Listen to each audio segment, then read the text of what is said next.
Hello students, हम लोगों ने लास्ट क्लास में कंपाउंड्स एंड मिक्सचर्स कंप्लीट कर लिए थे और आज की क्लास में हमको क्या नया पढ़ना है सुनिएगा ध्यान से। आज की क्लास में हम पढ़ेंगे चेंज।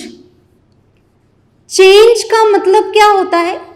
जो भी आपको आपके आसपास दिखाई देता है, किसी भी तरीके का चेंज, किसी भी तरीके का चेंज हो सकता है। बहुत स्लो चेंज भी हो सकते हैं और बहुत फास्ट चेंज भी हो सकते हैं। जैसे मानिए कि व्हीट फ्लावर यूज किया और फटाफट से उसकी रोटी बना दी, तो आपने देखा कि ये चेंज बहुत ही जल्द आपने नोटिस कर लिया। Is it okay? मिल्क लिया और मिल्क को थोड़ी सी देर में फटाफट टी का फॉर्म प्रोवाइड कर दिया आपने, तो that is also a change. आपके घर में नॉर्मल ट्यूबलाइट या नॉर्मल येलो लाइट बल्ब है, आपने ऑफ था, आपने स्विच ऑन किया और अचानक से जल गया, that is also a change. पहले बंद था और अब चालू हो गया। हो सकता है कि चेंज थोड़े लंबे लॉन्ग ड्यूरेशन के भी हो सकते हैं, जो धीरे धीरे थोड़े टाइम बाद या एक लंबे टाइम के बाद में नोटिस किए जाएं। जैसे for example growth of a plant. Is it okay? छोटा प्लांट था और आपने देखा कुछ सालों बाद वो एक बड़े प्लांट में या एक ट्री में चेंज हो गया, that is also a change. आपके पास में आयरन की, लोहे की कोई साइकिल थी, इज इट ओके? धीरे धीरे उसमें रस्ट लग गई पानी में पड़े पड़े ऑक्सीजन की प्रेजेंस में, that is also a change.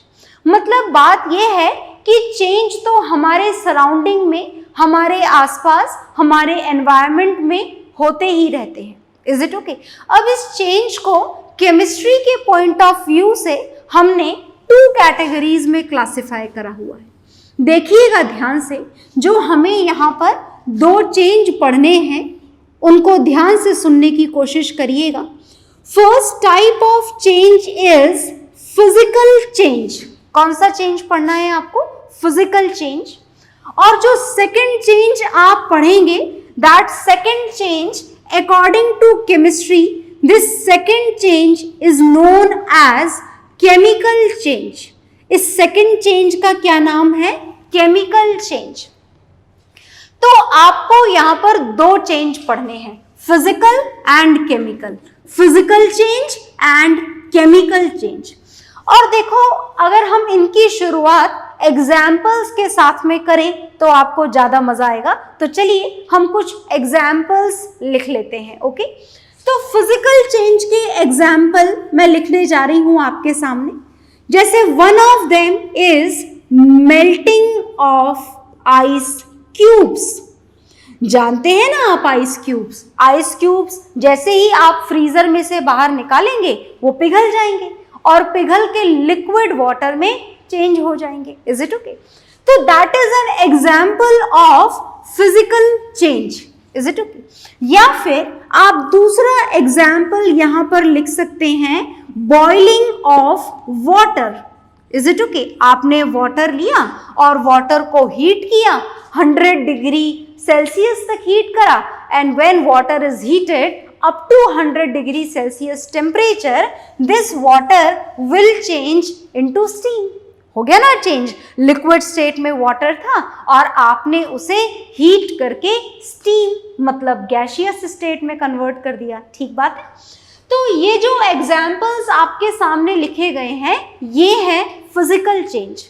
Now we will write down some of the examples of chemical change. तो देखिएगा, केमिकल चेंज के एग्जाम्पल लिखते हैं। केमिकल चेंज का एग्जाम्पल है rusting of iron. Rusting of iron का मतलब समझते हैं ना आप? जब आयरन में क्या लग जाया करती है? जंग। जो आयरन एक मजबूत सॉलिड मेटल है, वो एक येलो ब्राउन कलर के पाउडर में चेंज हो जाया करता है। तो that rusting of iron is a example of chemical change. Is it okay? चलिए और देखते हैं। Next example is growth of a baby, growth of a plant, that can also be written as a chemical change. Is it okay? है ना? Plant का अचानक से बड़े होकर के एक ट्री में कन्वर्ट हो जाना, that is the example of a chemical change. Is it okay? Conversion of milk, ये G है, इसे R मत समझ लीजिएगा, this is G. Now look here, the conversion of milk into curd. Milk को आपने किसमें कन्वर्ट कर दिया? कर्ड में. ये तो पता है ना कि कर्ड का फॉर्मेशन मिल्क से ही होता है. आई होप पता होगा. तो when this milk is converted into curd, then that is also an example of a chemical change. वो भी किसका एग्जांपल है? केमिकल चेंज का एग्जांपल है. तो देखिएगा, these physical changes are there, these chemical changes are there. What are the differences between these physical and chemical change? क्या difference आपको समझ में आ रहा है? एक बहुत ही कॉमन सा डिफरेंस, वैसे तो बहुत सारे डिफरेंस हैं, पर जो कॉमन से डिफरेंसेस आपको समझ में आ रहे हैं, देखिएगा उनको ध्यान से. मेल्टिंग ऑफ आइस क्यूब्स, आपने आइस क्यूब्स को मेल्ट किया. क्या आप उस बने हुए पानी को फ्रीजर में रख करके दोबारा आइस क्यूब में कन्वर्ट कर सकते हो? Yes, it can be done. क्या आपने वाटर को बॉईल करके स्टीम में चेंज करा? क्या आप स्टीम को ठंडा करके कंडेंसेशन के थ्रू दोबारा वाटर में चेंज कर सकते हो? Yes, it can be done. मतलब बात ये हुई कि देखिए, हमने आइस क्यूब्स को मेल्ट करा और आइस क्यूब्स को मेल्ट करने से क्या बना? वाटर. और अगर इसी वाटर को ठंडा करने के लिए दोबारा फ्रीजर में रख दिया जाए, है ना, देखिएगा ध्यान से, आइस क्यूब को किस में चेंज कर दिया? वाटर में. और वाटर को दोबारा ठंडा कर दिया जाए, फ्रीजर में रख दिया जाए, then it will again change into ice cubes. Is it okay? ऐसा होगा या नहीं? बिल्कुल होगा. इसी तरीके से अगर आपने वाटर को बॉईल करा और बॉईल करके स्टीम में चेंज कर दिया, इज इट ओके? क्या इसी स्टीम को ठंडा करके कंडेंसेशन के थ्रू आप दोबारा वाटर में चेंज कर सकते हो? Yes, it can be done. हो सकता है, बिल्कुल. मतलब ये हुआ कि फिजिकल चेंज में आप इधर से इधर भी जा सकते हो और इससे दोबारा ये भी बना सकते हो. वाटर से स्टीम भी बना सकते हो और स्टीम से दोबारा वाटर भी बना सकते हो. क्या यहाँ पर ऐसा कर सकते हैं? चलिए कोशिश करते हैं जानने की. सबसे बढ़िया तरीके से अपन यहाँ से शुरुआत करते हैं. मिल्क को आपने कर्ड में कन्वर्ट कर दिया. मिल्क को किस में कन्वर्ट कर दिया हमने? मिल्क को हमने कन्वर्ट कर दिया कर्ड में. अब किसी भी तरीके से घर जाना और ट्राई करना, किसी भी तरीके से आप इस बने हुए कर्ड से दोबारा मिल्क बना सकते हो क्या? No. Your answer is no. Is it okay? अच्छा देखिए, प्लांट की बात कर लें या बेबी की बात कर लें. जैसे आप कभी बेबी हुआ करते थे, अब आप एक ग्रोन अप हो चुके हो, बड़े हो चुके हो. किसी भी तरीके से एक ग्रोन अप को दोबारा बेबी में कन्वर्ट किया जा सकता है क्या? नहीं. इसी तरीके से अगर एक बेबी प्लांट को, छोटे प्लांट को आप ट्री में कन्वर्ट कर चुके हो, क्या ट्री को किसी भी तरीके से बेबी प्लांट, छोटे प्लांट में कन्वर्ट किया जा सकता है क्या? अब आप ये मत बोलिएगा और सोचिएगा भी मत कि हम उसे काट देंगे तो दोबारा से बेबी प्लांट बन जाएगा. नहीं बनेगा. उसके स्टेम का जो साइज ग्रो हो चुका है वो वही रहेगा. Is it okay? रूट्स जितनी ग्रो हो चुकी हैं वो उसी ग्रोथ में ही रहेंगी. दोबारा से बेबी प्लांट की रूट्स या बेबी प्लांट के स्टेम में चेंज नहीं हो सकती. Is it okay?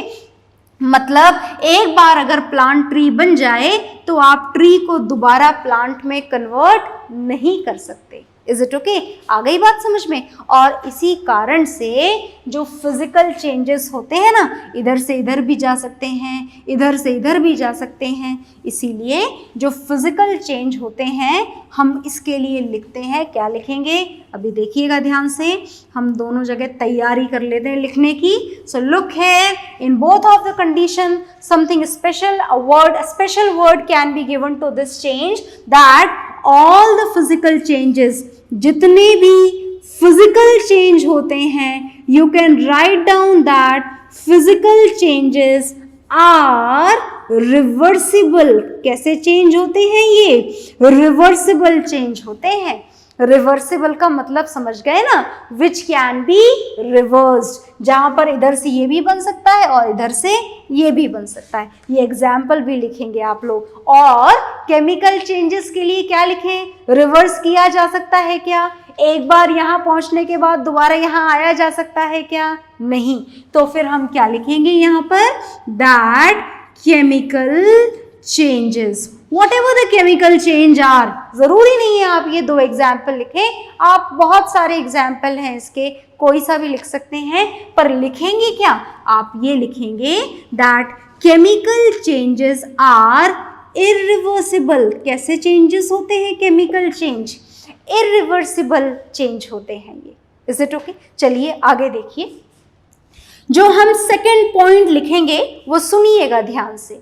जब बात आइस क्यूब्स की जाए और अगर मैं आपसे पूछूं कि is there any formula for this ice cube, yes we know it well, बहुत अच्छे से पता है हमें। आइस क्यूब का फॉर्मूला H2O, वाटर का formula H2O, and even the formula of steam is also H2O। तो देखिए इतने सारे फिजिकल चेंज हुए, है ना। आइस क्यूब से वाटर बन गया, वाटर से स्टीम बन गया, स्टीम से दोबारा वाटर बन सकता है और वाटर से दोबारा आइस क्यूब बन सकता है, but no new substance is produced. कोई नया सब्सटेंस नहीं बन रहा है, हर बार फॉर्मूला सेम है, H2O, H2O and H2O। Is it okay? तो क्या लिखेंगे हम यहाँ पर, जो नेक्स्ट सेकेंड पॉइंट हम लिखेंगे, हम सेकेंड पॉइंट लिखेंगे that whenever we talk about the physical change, then in any physical change no new substance is produced. What we have to write? We will write down here that in any physical change, ध्यान से देखिएगा और learn करने के साथ साथ conceptually समझिएगा भी सही, okay. In any physical change what we have to write, no new substance, no new substance is produced, is formed। कोई नया सब्सटेंस बनता ही नहीं है। किस में नहीं बनता है, फिजिकल चेंज में। केमिकल चेंज में बनता है क्या, एवरी टाइम, हर बार बनता है। जैसे देखिए, अब मैं आपको मिल्क का फॉर्मूला तो नहीं बता सकती और ना ही प्लांट का, as it has a lot of compounds, पर मैं आपको रस्टिंग ऑफ आयरन से एक्सप्लेन करती हूँ, देखिएगा ध्यान से। We will discuss the rusting of iron। बहुत ध्यान से देखना, ये रस्टिंग ऑफ आयरन तो आपको क्लास 10th में भी पढ़नी है, तो वहां भी काम आएगी, ध्यान से सुनिएगा। देखिए, अगर बात आयरन की जाए तो आयरन का फॉर्मूला तो आप नहीं बोले, सिंबल बोलने तो ज्यादा सही रहेगा। Symbol of iron is Fe, and after its rusting this iron will change into rust। ये आयरन किस में चेंज हो जाता है, रस्ट में चेंज हो जाता है। आयरन किस में चेंज हो जाता है, आयरन रस्ट में। And when this iron changes into rust, तो ध्यान से देखना इसका फॉर्मूला क्या होता है।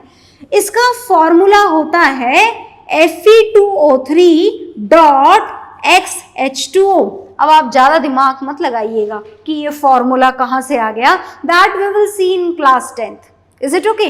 फिलहाल तो आप बस इतना देखिए कि रस्ट से पहले आयरन का सिंबल क्या था, ये, और रस्ट लगने के बाद में आयरन का सिंबल क्या हो गया है, आयरन आयरन रहा ही नहीं है। आयरन किस में चेंज हो गया है, iron change into rust. Iron किस में चेंज हो गया है, रस्ट में। एक नया कंपाउंड बन गया है, एक नया सब्सटेंस बन गया है ये। अब आप इसे आयरन नहीं बोलेंगे, कॉमनली आप चाहें तो इसे रस्ट बोलें, और अगर केमिस्ट्री के पॉइंट ऑफ व्यू से आप इसे एक नया नाम देना चाहें तो इसका नाम होता है हाइड्रेटेड आयरन ऑक्साइड। क्या नाम होता है इसका, hydrated iron oxide.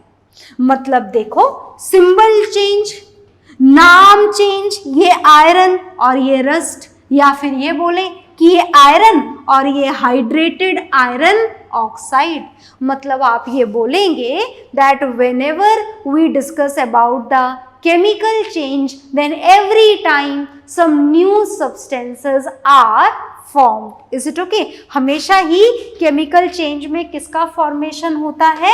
New substance का. तो ये example आप note down करिएगा पॉज करके वीडियो को. मैं सेकेंड पॉइंट लिखने जा रही हूँ यहाँ पर. एक्सप्लेनेशन हो चुका है इस सेकेंड पॉइंट का. Now we will write down this second point. देखिएगा ध्यान से. सेकेंड पॉइंट हम क्या लिखने जा रहे हैं? हम लिखेंगे whenever we talk about any chemical change, then in a chemical change a new substance with different properties are formed. हमेशा एक नया सब्सटेंस बनता है जिसकी प्रॉपर्टीज कैसी होती हैं? बिल्कुल अलग, पुराने वाले से, रिएक्टेंट से बिल्कुल अलग. Is formed. Is it okay? आ गई बात समझ में? तो this is the second point of difference between physical change and chemical change. Is it okay? आगे देखिएगा. नेक्स्ट पॉइंट हम पढ़ेंगे. पहले आप इन दोनों को नोट डाउन कर लें, then we will start point third. Okay? तो आई होप आपने नोट डाउन कर लिया होगा. नहीं करा है तो थोड़ी देर पॉज करेंगे और नोट डाउन करेंगे इसको. उसी के बाद में थर्ड पॉइंट आप समझेंगे. देखिएगा, हम थर्ड पॉइंट समझने जा रहे हैं. बहुत ध्यान से सुनिएगा. जो थर्ड पॉइंट हम समझेंगे फिजिकल चेंज और केमिकल चेंज के बारे में, उसको देखिएगा. फिजिकल चेंज का हम थर्ड पॉइंट पढ़ने जा रहे हैं. और थर्ड पॉइंट क्या है? याद करिए कि कन्वर्जन क्या थे. जब आपने आइस क्यूब को वाटर में चेंज करा, वाटर को स्टीम में चेंज करा, तो क्या हीट एनर्जी का एब्जॉर्प्शन हो रहा था? बिल्कुल. जब स्टीम को वाटर में चेंज करा तो क्या हीट एनर्जी रिलीज हो रही थी? बिल्कुल. पर यहाँ पर जो हीट एनर्जी का एब्जॉर्प्शन और जो रिलीज होने का जो अमाउंट होता है, दैट इज वेरी लेस. मतलब या तो हीट का एक्सचेंज होता ही नहीं है फिजिकल चेंज में, और अगर होता भी है तो उस हीट का अमाउंट कैसा होता है? बहुत कम. Is it okay? तो आप यहाँ पर क्या लिखेंगे? आप यहाँ पर लिखेंगे नो लार्ज अमाउंट. मतलब हो तो सकता है थोड़ा बहुत, थोड़ा हीट का एब्जॉर्प्शन या थोड़ी बहुत हीट रिलीज, थोड़ा बहुत तो हो सकता है, पर बहुत ज़्यादा हीट का एब्जॉर्प्शन और हीट का प्रोडक्शन नहीं होता है. कौन से चेंजेस में नहीं होता है? फिजिकल चेंजेस में. Is it okay? तो हम लिखने जा रहे हैं no large amount of heat is absorbed. बहुत ज़्यादा अमाउंट हीट का एब्जॉर्ब नहीं होता है और रिलीज भी नहीं होता है. Is it okay? ना तो बहुत ज़्यादा एब्जॉर्ब होती है हीट और ना ही बहुत ज़्यादा हीट का प्रोडक्शन होता है. Is it okay? Chemical change में आ जाइए. जब बात हम केमिकल चेंज की करते हैं तो यहाँ पर हीट का एक्सचेंज कम भी हो सकता है और बहुत ज़्यादा भी हो सकता है. Is it okay? तो आप क्या लिखेंगे यहाँ पर? आप लिखेंगे large amount of heat can be. हमेशा लार्ज अमाउंट हीट का एब्जॉर्ब हो या रिलीज हो ऐसा जरूरी नहीं है, but it can be there. ऐसा हो भी सकता है. Large amount of heat can be absorbed और रिलीज्ड. एक बड़ा अमाउंट हीट का एब्जॉर्ब भी हो सकता है और रिलीज भी हो सकता है. Is it okay? तो नोट डाउन करेंगे आप इस वाले चेंज को भी, फिजिकल चेंज और केमिकल चेंज को. Is it okay? इसके बाद में आप देखेंगे कि जो फिजिकल चेंज होता है, फिजिकल चेंज में कभी भी किसी भी नए सब्सटेंस का फॉर्मेशन नहीं होता है. सब्सटेंस कैसा रहता है? हमेशा वही सेम. Is it okay? तो आप क्या लिखेंगे यहाँ पर? यहाँ पर आप लिखेंगे no new substance is produced. किसी नए सब्सटेंस का प्रोडक्शन यहाँ पर होता ही नहीं है. No new substance is produced. कौन से चेंज में? नहीं होता है नए सब्सटेंस का प्रोडक्शन फिजिकल चेंज में। और whenever we talk about the chemical change, then every time in every chemical change, in every chemical change, a new substance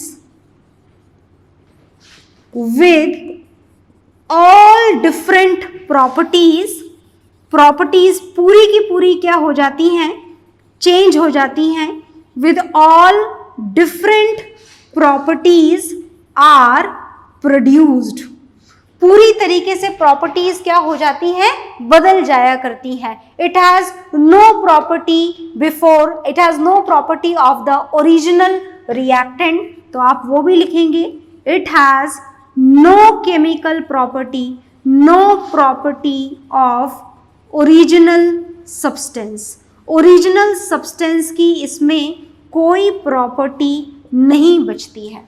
is it okay? और यहां पर क्या होता है, it has same property, it has all the properties common, all the properties of the original substance, original substance की इसके अंदर सारी प्रॉपर्टीज अवेलेबल रहती है।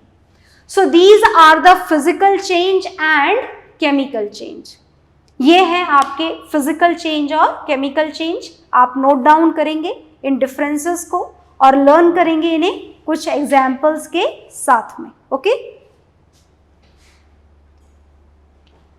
तो आई होप आपने ये कर लिया होगा नोट डाउन। इसको रफ करने जा रही हूं मैं।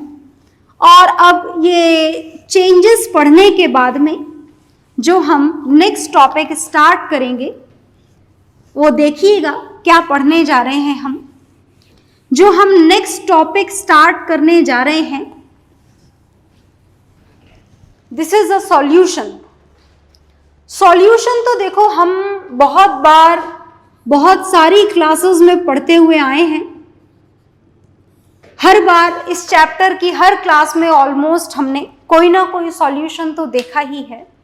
अब इस सॉल्यूशन के बारे में हमको थोड़ा ज़्यादा जानना है। Is it okay? इस सॉल्यूशन के बारे में हमको क्या जानना है, सुनिएगा ध्यान से। कैसे प्रिपेयर किया जाता है ये सॉल्यूशन, किस तरीके से प्रिपेयर किया जाता है, तो क्या इसकी फिजिकल स्टेट होती है इस सॉल्यूशन की। तो whenever we talk about a solution, तो सॉल्यूशन कोई सा भी हो, इज इट ओके, सॉल्यूशन हमेशा दो चीज़ों से मिलकर बनता है। एक होता है सॉल्यूट और दूसरा होता है सॉल्वेंट।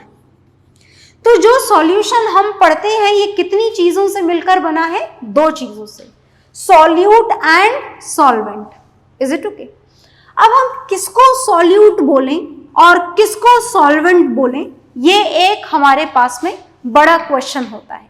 जैसे फॉर एग्जाम्पल, एग्जाम्पल के तौर पर हमने लिया सॉल्ट सॉल्यूशन। अब जब बात इस सॉल्ट सॉल्यूशन की जाए तो ये दो चीज़ों से मिलकर बना होता है। कौन कौन सी दो चीज़ों से मिलकर? इसमें एक कंपोनेंट तो होता है सॉल्ट और दूसरा कंपोनेंट होता है वाटर। इन दो चीज़ों से मिलकर के ये सॉल्ट सॉल्यूशन प्रिपेयर होता है। अब हमें जानना ये है कि जो सॉल्यूशन होता है, हम बोल रहे हैं कि दो चीज़ों से मिलकर बना होता है, solute plus solvent gives us solution. तो अगर बात इस एग्जाम्पल की जाए, then out of these two substances which one is considered as solute and which one of them is considered as a solvent. Is it okay? तो बस एक ही बात याद रखिएगा, solute is that substance which is always used in the less quantity. Is it okay? जो substance आपको कम quantity में काम में लेना पड़े उसे क्या बोला जाता है, solute। और जो substance आपको solution प्रिपेयर करने के लिए लार्ज क्वांटिटी में, ज़्यादा क्वांटिटी में काम में लेना पड़े उसे क्या बोला जाता है, solvent। So when we are going to discuss about this salt solution, then two components are used here, one is salt and another is water. तो आप खुद सोच के बताइए कि जब आप सॉल्ट सॉल्यूशन प्रिपेयर करते हैं तो हम सॉल्ट तो ज़्यादा क्वांटिटी में लेते हैं और पानी कम क्वांटिटी में लेते हैं, ठीक बात है? नहीं, बिल्कुल भी ठीक बात नहीं है. When we are going to prepare a salt solution, then it is definitely sure that salt has to be used in small quantity. Salt को हम कौन सी क्वांटिटी में काम में लेंगे? कम क्वांटिटी में. और पानी को कौन सी क्वांटिटी में काम में लेंगे? ज़्यादा क्वांटिटी में. Is it okay? मतलब इस सॉल्ट सॉल्यूशन के अंदर सॉल्ट कौन सी कैटेगरी में आएगा? सॉल्यूट की कैटेगरी में. और वाटर कौन सी कैटेगरी में आएगा? सॉल्वेंट की कैटेगरी में. Is it okay? And when this solute is dissolved in solvent, then we will get a solution. आपको किसकी प्रिपरेशन हो जाती है? When these two are added together, when these two are mixed together with each other, then we will get a solution. तो solution के बारे में हम बहुत कुछ पढ़ेंगे. Is it okay? But that we'll see in the next class. तब तक आप इसको प्रॉपरली रिवाइज करिएगा, फिर हम नेक्स्ट क्लास में इसके बारे में कंटिन्यू करेंगे. Okay, bye everyone.